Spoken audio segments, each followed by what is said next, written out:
दोस्तों नमस्कार, मैं मनीष कुमार सूर्यवंशी और आप देख रहे हैं वीर सूर्य टाइम्स। इस समय मैं लौनी के टीला सहवाजपुर गांव में हूं, जो यहां महामंडलेश्वर वेदमूर्ति शास्त्री जी कथा कर रहे हैं और जो कथा के आयोजक हैं स्वामी चंद्रपाल महाराज जी हैं। मैं उनसे बात करूंगा आज कथा का आयोजन किस प्रकार हुआ। सर बताएं हमारे दर्शकों को। सभी भाइयों को जय श्री राम। आप लोग आए, आपका बहुत बहुत आभार, बहुत बहुत धन्यवाद। आज प्रभु शिव विवाह हुआ, जिसमें बड़ी सुंदर झांकी के द्वारा प्रस्तुति की गई और महाराज जी ने बड़े अच्छे तरीके से लोगों को समझाया हमारी संस्कृति के बारे में। और प्रभु श्री राम का बड़ा सुंदर मनमोहक दृश्य हमें देखने को मिल रहा है। ऐसे एकांत में ये मंदिर है, थोड़ा गांव से हटके है 1.5 किलोमीटर, और यहाँ पे छोटी छोटी 1-2 कॉलोनियाँ हैं, दूर दूर बड़ी आबादी है, इसलिए लोग थोड़े हल्के आ रहे हैं। लेकिन फिर भी लोगों में बड़ा उत्साह है।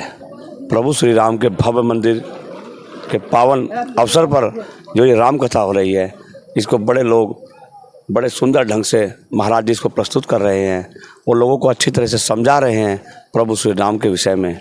बहुत ही मनमोहक दृश्य।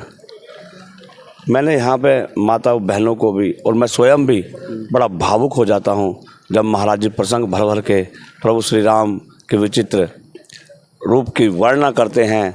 आज जैसे उन्होंने महादेव शिव पार्वती के विवाह की वर्णन किया, उसको बड़ा सुन करके बड़ा मन को सुकून और बड़ी अच्छा महसूस हुआ। इसीलिए मैं सभी से कहना चाहता हूँ, क्षेत्रवासियों से, इस पुण्य के ज़्यादा से ज़्यादा भागी बने और अपने कल्याण के लिए प्रभु श्री राम कथा और माता बगलामुखी के यज्ञ में अपना स्थान। अगर भगत जी बात की जाए, लौनी क्षेत्र में पहली बार बगलामुखी जी कथा हो रही है जी, ये हमारा सौभाग्य है। हमारे परम पूज्य महाराज जी हमारे बीच में आए। मैं तो उनका कल भी धन्यवाद कर रहा था, आज भी धन्यवाद कर रहा हूँ कि उनके मुखार बिंद से यहाँ पे जो शब्द निकल रहे हैं प्रभु श्री राम की वर्णन इतने सुंदर तरीके से। मैं भी बहुत बहुत कथावाचकों से मिला हूँ, लेकिन ऐसे मनमोहक कथावाचक आज इस क्षेत्र का कल्याण कर रहे हैं। उनकी वाणी जहाँ जहाँ तक जा रही है लोगों को प्रभावित कर रही है। और मैं तो सभी से ये की विनती कर रहा हूँ, ज़्यादा से ज़्यादा संख्या में महाराज जी के प्रवचनों को सुने और पुण्य के भागी बने। महाराज जी बताया जा रहा है जो गोरखनाथ सिद्धपीठ मंदिर है, बहुत सिद्धपीठ है, यहाँ लोगों की जो बीमारी होती हैं वो दूर हो जाती हैं। यहाँ बाबा महायोगेश्वर बाबा गोरक्षनाथ जी का पुराना मंदिर है, जो हमारे दादाजी के समय से था। वो इसी स्थान पर बैठकर, वो भी भक्त थे बाबा जी के, यहीं पे साधना करते थे। उनके शरीर पूरा होने के बाद यहाँ पे हमने फिर संकल्प किया था कि यहाँ पे एक भव्य मंदिर बने, और जो बाबा गोरक्षनाथ जी के आशीर्वाद से और गुरुजनों के आशीर्वाद से वो सपना हमारा साकार हुआ।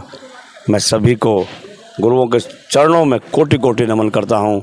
जितनी प्रेरणा मुझे गोरखनाथ मठ से मिली, गोरखपुर से, उन्हीं संत महात्मा योगियों का, गुरुओं का मैं बहुत बहुत आभारी हूँ। जब तक मेरा जीवन रहेगा मैं उनके श्री चरणों में अपना जीवन खूब मेहनत कर करके, खूब परिश्रम करके, खूब योग साधना, खूब साधना से लोगों के जग कल्याण के लिए अपना तन और मन और धन लगा रहा हूँ।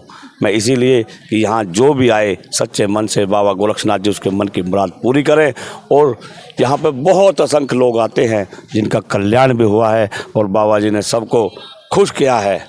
मैं इसीलिए ज़्यादा से ज़्यादा लोगों से यही विनती करता हूँ, इस राम कथा का आयोजन में हिस्सा लें और अपना आनंद की अनुभूति प्राप्त करें। बगलामुखी कथा है, ये पहली बार लौनी में होने जा रही है। जो इस कथावाचक हैं जो महामंडलेश्वर वेदमूर्तिनंद सरस्वती जी हैं। स्वामी चंद्रपाल जी के मंदिर में हूँ, जो ये मंदिर के आयोजक हैं। सर जो 3 फोटो लगे हुए हैं किस किस के हैं, एक बार हमारे दर्शकों को बताएं। ये हमारे परम पूज्य सतगुरु महाराज आदरणीय पूजनीय बाबा गुरु दिग्विजय नाथ जी का सर्वप्रथम ये फ़ोटो जो लग रहा है बाबा जी का है। हमारे गुरु जी का जो गोरक्षनाथ मठ के महंत रहे, उन्हीं के ये हमने शीशों के द्वारा इसको बनवाया है। बाहर से कारीगर बुलाए थे, उनसे प्रभावित होकर के हमारे मन में आया कि गुरुओं की फ़ोटो अगर मंदिर में होगी तो लोग बाबा गोरक्षनाथ जी के पीठ को ज़्यादा से ज़्यादा प्रभावित होंगे और समझेंगे। और हमने राम मंदिर की खुशी में अपने गुरुओं का फ़ोटो लगवाए हैं। अच्छा, दूसरा फोटो लगा हुआ है महाराज जी, ये किसके? ये परम पूज्य आदरणीय हिंदू हृदय सम्राट महायोगी बाबा गुरु महाराज अवैधनाथ जी का है। और तीसरा फोटो उत्तर प्रदेश के यशस्वी मुख्यमंत्री योगी आदित्यनाथ जी का लगा रखा है, इसका कारण क्या है सर? सबसे पहले हम उनको अपना आदर्श मानते हैं, क्योंकि वो मुख्यमंत्री होने के साथ साथ सबसे पहले गोरक्षनाथ मठ के महंत हैं। इसलिए हमारी नज़रों में उनकी बहुत उच्च श्रेणी का। ऐसा तो नहीं मुख्यमंत्री इसलिए लगा रखा हो आपने? नहीं, ऐसा कुछ नहीं है।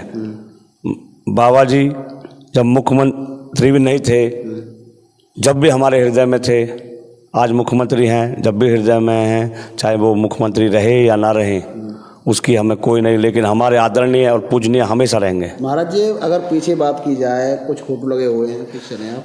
हाँ, ये सेना के कुछ जवान हैं, क्या हैं एक बार बताएं दर्शकों को। ये जो 5 फोटो लगे हुए हैं, ये 5 भाई थे, इनका मुरथल के अंदर स्थान है। ये गोगा जहारवीर महाराज के सिपाहियों में इनकी गिनती होती है। गोगा जी महाराज का भव्य मंदिर ददरेवा में और बागड़ देश के अंदर है, जहाँ पे भादों के महीने में लाखों करोड़ों की संख्या में लोग पहुँचते हैं और अपने मन की मुराद पूरी करते हैं। गोगा जी हमारे कुल देवता हैं। हमारे दादाजी उनकी पूजा किया करते थे। उनके शरीर पूरा होने के बाद, समाधि होने के बाद, फिर हमारे सर्वप्रथम हमने सतगुरु बाबा गोरक्षनाथ जी का मंदिर बनाया। उसके बाद फिर हमने संकल्प किया था कि एक बड़ा सुंदर मंदिर बनाएंगे, और ये सतगुरु भगवान गोरक्षनाथ जी की कृपा से ये भी पूर्ण हुआ और आज आप लोगों के सामने हैं। सिद्धपीठ इसलिए कहा जाता है कि जो भी दीनहीन दुखी यहाँ आता है, अपने मन की बात रखता है, महायोगी सतगुरु बाबा गोरक्षनाथ जी उसको तत्काल स्वस्थ कर देते हैं, ठीक कर देते हैं। निसंतान को संतान देते हैं, निर्धन को रोजगार, और बड़े बड़े असंख्य रोग सतगुरु भगवान की कृपा से यहाँ धूली से ही ठीक हो रहे हैं।